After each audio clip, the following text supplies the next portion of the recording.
আসসালামু আলাইকুম রহমতুল্লাহি ওবরকাতুহু।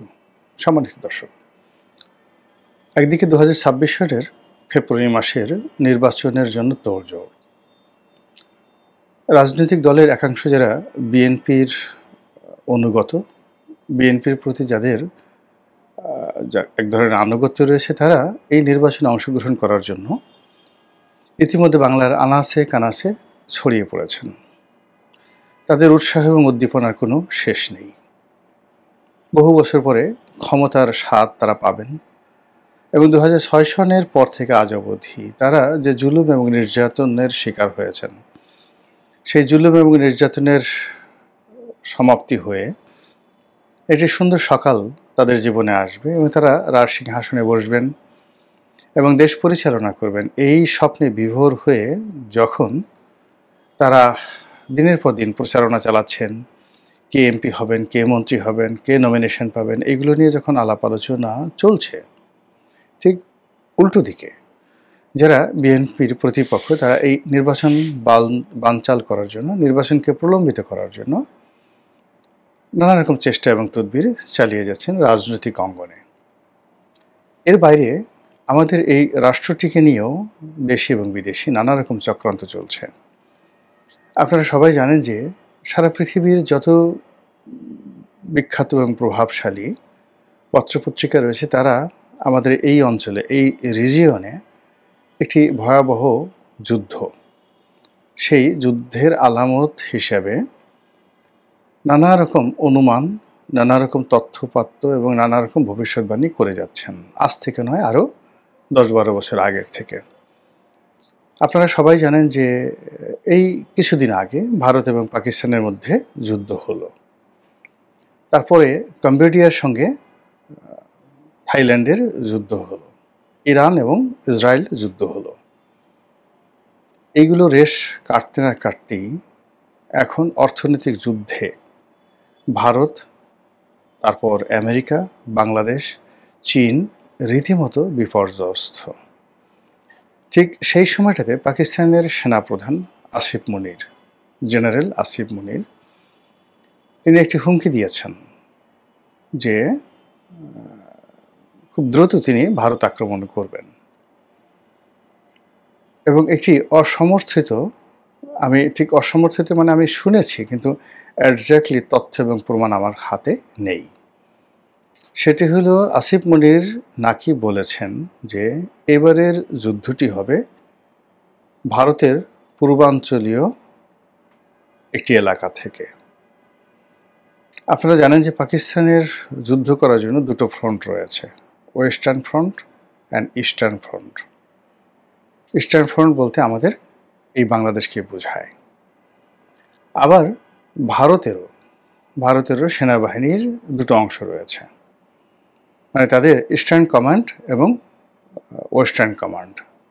তো পূর্বাঞ্চলীয় অঞ্চল সমূহের যে কমান্ড, যেমন মুক্তিযুদ্ধের সময় পূর্বাঞ্চলীয় অঞ্চল সমূহের কমান্ডে যিনি ছিলেন তিনি জেনারেল আরোরা, কিন্তু সেনাপ্রধান ছিলেন অন্য একজন। এখন এই যে ইস্টার্ন রিজিয়ন থেকে যে যুদ্ধ, সেই যুদ্ধের ব্যাপারে আসিফ মনিরের এই বক্তব্য যদি সত্য হয়ে থাকে, তাহলে বাংলাদেশের অবস্থা কি হতে পারে এটা আমি সহজেই কল্পনা করতে পারি। অধিকাংশ ভারতীয় গোয়েন্দা এবং ভারতীয় জেনারেল যারা আছেন, তারা ইদানিং খুব ঘন ঘন কলকাতা, আসাম, ত্রিপুরা, মেঘালয়, মিজোরাম এই সমস্ত অঞ্চলে ভ্রমণ করছেন এবং তাদের সামরিক শক্তি বৃদ্ধি করছেন। এর বাইরে আমাদের সীমান্তে, পার্বত্য অঞ্চলে যে সমস্যা, তারপরে টেকনাফুখিয়া অঞ্চলে রোহিঙ্গাদেরকে নিয়ে সমস্যা, এবং সীমান্তের ওপারে যেভাবে একটা রমরম অবস্থা তৈরি হয়ে গিয়েছিল আরাকান আর্মির, সেই আরাকান আর্মির রমরমে অবস্থা আবার বিপদের মুখে পড়েছে। তারা পরাজিত হতে শুরু করেছে এবং মায়ানমারের যে জান্তা সরকার, সামরিক সরকার, চীনের সহযোগিতা নিয়ে ওই অঞ্চলে, রোহিঙ্গা অঞ্চলে বা আরাকান অঞ্চলে তারা আবার ব্যাপক আক্রমণ শুরু করেছে এবং ইতিমধ্যে বেশ কয়েকজন আরাকান আর্মি, সশস্ত্র আরাকান আর্মি আমাদের বর্ডার গার্ড বিজিবির কাছে অস্ত্রসহ আত্মসমর্পণ করেছে। আপনি বুঝার চেষ্টা করুন কি সর্বনাশ হয়ে যেত যদি আমরা এই আরাকান আর্মিকে সমর্থন দিতাম। আমাদের এক শ্রেণীর বুদ্ধিজীবী, আমাদের এক শ্রেণীর মিলিটারি এক্সপার্ট, আমাদের এক শ্রেণীর রাজনৈতিক ব্যক্তিত্ব সেফ করিডোর দেওয়ার নামে তারা এই আরাকান আর্মির জন্য অস্ত্র শস্ত্র গোলা বারুদ এগুলো বাংলাদেশের থেকে সরবরাহ করে মায়ানমারের রাখাইন রাজ্যে পাঠানোর জন্য যে পরিকল্পনা করেছিলেন, আজকের এই দিনে যদি আপনি বাস্তবতা কল্পনা করেন তাহলে দেখবেন যে সর্বনাশ ঘটে যেত। গেল এক। এখন বাংলাদেশের অভ্যন্তরীণ রাজনীতির দিকে আসেন। অভ্যন্তরীণ রাজনীতিতে যেমন বিএনপি বা তাদের প্রতিপক্ষরা নির্বাচন হওয়া বা না হওয়া নিয়ে টানাটানি করছে, এর মধ্যে রাজনীতির বেশ কিছু পরিচিত মুখ কণ্ঠ তারা রাষ্ট্রের গুরুত্বপূর্ণ প্রতিষ্ঠানগুলোকে নাজেহাল করার জন্য এবং প্রশ্নবিদ্ধ করার জন্য, ভয় দেখানোর জন্য, এমনকি আরও গভীর চক্রান্ত থাকতে পারে এর পেছনে, তারা সরাসরি সেই প্রতিষ্ঠানগুলোতে আক্রমণ চালাচ্ছেন। প্রাথমিক শুরু হয়েছে বাকযুদ্ধ দিয়ে, ভবিষ্যতে এটা কোথায় যায় বলা যায় না। আমাদের স্বাধীনতা এবং সার্বভৌমত্বের যে প্রতীক এবং অন্যতম যে প্রধান যাকে বলা হয় ইনস্টিটিউশন, সেটা হলো বাংলাদেশ সেনাবাহিনী। তো সেই বাংলাদেশ সেনাবাহিনীকে নিয়ে নিদারুণভাবে টানাটানি হচ্ছে, অসম্মানজনক উক্তি, তারপর যাকে বলা হয় যেটা আমরা কখনো বাংলাদেশে কল্পনা করিনি, সেই বিষয়গুলো নিয়ে এখন বক্তব্য দেওয়া হচ্ছে। সাবেক কিছু সেনা কর্মকর্তা রয়েছেন, অবসরপ্রাপ্ত সেনা কর্মকর্তা, এবং এই সকল সেনা কর্মকর্তাদের অনেকেই চরমপন্থী গুপ্ত সংগঠন, তারপর বিভিন্ন ইসলামী জঙ্গি সংগঠন এবং ইসলামী জঙ্গি সংগঠনের বাইরে সাধারণ ইসলামিক সংগঠন, এদের সঙ্গে বংশ পরম্পরায় কিছু অবসরপ্রাপ্ত সামরিক কর্মকর্তা তাদের নড়াচড়া ইদানিংকালে খুব মারাত্মক আকার ধারণ করেছেন। তারা কথা বলছেন, যাচ্ছেন বিভিন্ন জায়গাতে, এবং যে ধরনের যাকে বলা হয় বডি ল্যাঙ্গুয়েজ তাদের মধ্যে লক্ষ্য করা যাচ্ছে, তাতে মনে হচ্ছে যে নির্দিষ্ট কোনো এজেন্ডা বাস্তবায়ন করার জন্য এবং আমাদের সেনাবাহিনীকে যাকে বলা হয় ইনএফেক্টিভ, দুর্বল, এটা করার জন্য তারা চেষ্টা চালিয়ে যাচ্ছেন।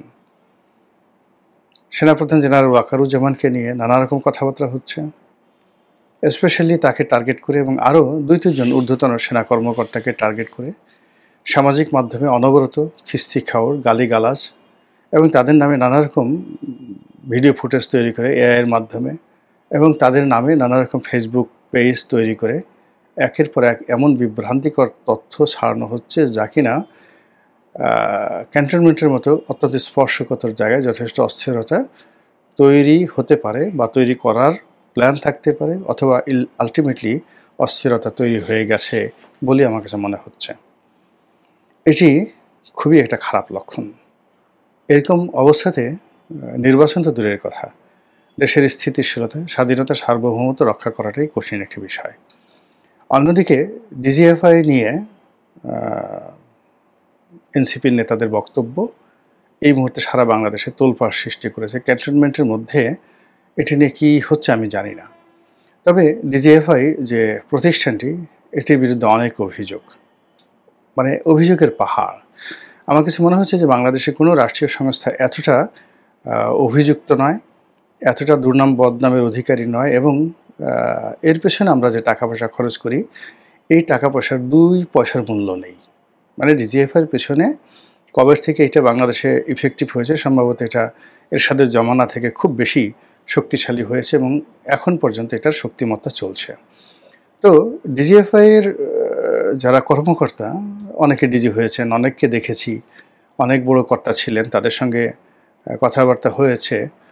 তো আমার কাছে কখনোই কাউকে খুব চৌকুশ কিংবা মেধাবী কিংবা তারা যে বিষয়গুলো হ্যান্ডেল করেন, রাজনীতিবিদদেরকে প্যাদানি দেওয়া, তাদেরকে ডমিনেট করা, মিডিয়ার উপর নিয়ন্ত্রণ প্রতিষ্ঠা করা, বিভিন্ন মিডিয়া হাউসে কে টকশোতে যাবে, কে যাবে না, কাকে আনা যাবে না, তারপরে কাকে সিভিল সোসাইটি থেকে ধরে নিয়ে সেই ডিজিএফআইয়ের হেড অফিসে নিয়ে আয়নাঘরে ঢুকাতে হবে, নির্যাতন করা হবে, জুলুম করা হবে, এই জিনিসগুলো যারা সিদ্ধান্ত নেন, আমি যতজনকে দেখেছি আফটার রিটায়ারমেন্ট কিংবা ডিউরিং সার্ভিস, আমার তাদের কাউকেই ওই ধরনের কর্মকাণ্ড করার মতো মেধাবী মনে হয়নি, এবং তারা যে কর্মকাণ্ডগুলো করেছেন একটা সিঙ্গেল কর্মকে তারা জাস্টিফাই করতে পারবে না।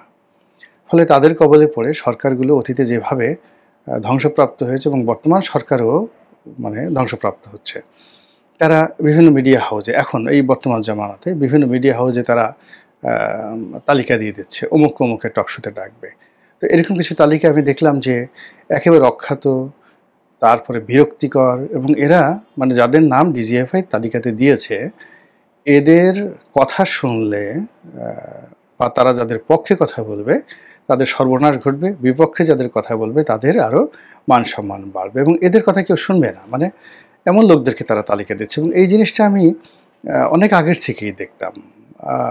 র, সিআইএ, ডিজিএফআই, আমি যেহেতু সংবাদপত্রের সঙ্গে জড়িত ছিলাম, তো যার জন্য এরশাদের জমানা থেকেই এখানকার বড় বড় কর্তারা পত্রিকা অফিসে আসতেন, সম্পাদকদের সাথে বসতেন, তো ওই জিনিসগুলো জানতাম।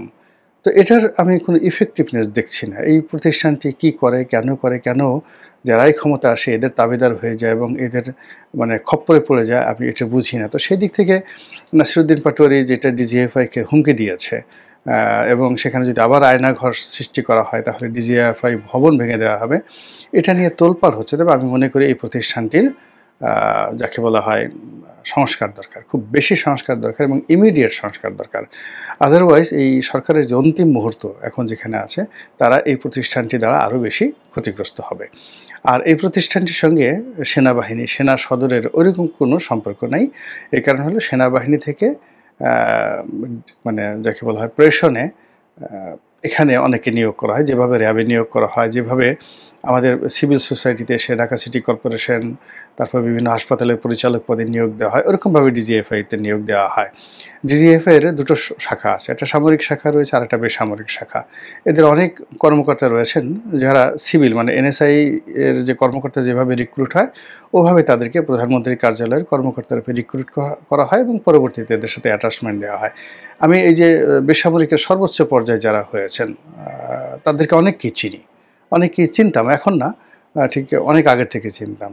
এদেরকে আমার কখনো মনে হয়নি যে গোয়েন্দাগিরি করার ক্ষেত্রে রাষ্ট্রের জন্য, দেশের জন্য এদের আসলে দুই পয়সার দরকার আছে। তো আমি মনে করি যে এরকম একটা প্রতিষ্ঠান যদি ওইভাবে ভারতের রয়ের মতো করা যায়, মোসাদের মতো করা যায়, দেশের বাইরে অপারেশন পরিচালনা করবে। কিন্তু এরা তো সেই কাজ করে না, এরা যা কিছু করে দেশের মধ্যে তাফালিং, আর বাইরে গিয়ে কী করে না করে। বিভিন্ন মিশনে আমার কয়েকজন পরিচিত এরকম কর্মকর্তা ছিলেন ডিজিএফআইয়ের, ঘোড়ার ডিম কিছুই করতে পারে না ওখানে, ভারতে গিয়ে তারা কী করবে। তো এটা নিয়ে আলাপ আলোচনা হচ্ছে এবং এখানে যথেষ্ট অস্থিরতা তৈরি হয়েছে এই ডিজিএফআই নিয়ে এবং যাকে বলা হয় ক্যান্টনমেন্ট নিয়ে। এরপর এখন যদি বলি ইলেকশন কমিশন এখন যিনি আছেন, কমিশনের কর্তা ব্যক্তি বা প্রধান নির্বাচন কমিশনার, তারা একেবারে রীতিমতো তোপের মুখে রয়েছেন। এখানে একটা ভালো সুষ্ঠু নির্বাচন হবে ফেব্রুয়ারি মাসে এবং সেটা করার জন্য তাদের যথেষ্ট লজিস্টিক সাপোর্ট রয়েছে। তারা মুখে মুখে যাই বলুক না কেন, আমার কাছে মনে হয় তাদের সবার সামনে একটা ফাঁসির রশি তারা স্পষ্ট দেখতে পাচ্ছে। অতীতে তিনজন সিইসি, তো তিনজন সিইসি তারাও কিন্তু বর্তমান সিইসি যিনি আছেন তাদের চাইতে তাদের দক্ষতা, অভিজ্ঞতা, যোগ্যতা কোনো অংশে কম ছিল না। তাদের অনেকের সততা প্রমাণিত ছিল। নুরুল হুদা, রকিবুল হুদা, হাবিবুল আওয়াল, তাদের ব্যক্তিগত জীবনের সততা, নম্রতা, ভদ্রতা, শিক্ষা, সার্ভিস জীবনে তাদের যে ক্যারিয়ার ছিল অনন্য। তো সেই দিক থেকে বর্তমান যিনি আছেন তিনিও জনাব নাসিরুদ্দিন সাহেব খুব ভালো মানুষ। কিন্তু সমস্যা হলো যে অতীতে যারা সিইসি ছিলেন তাদের ফিজিক্যাল ফিটনেস, মেন্টাল ফিটনেস এখন বর্তমান যিনি আছেন বা যারা আছেন তাদের সে কোনো অংশে কম ছিল না।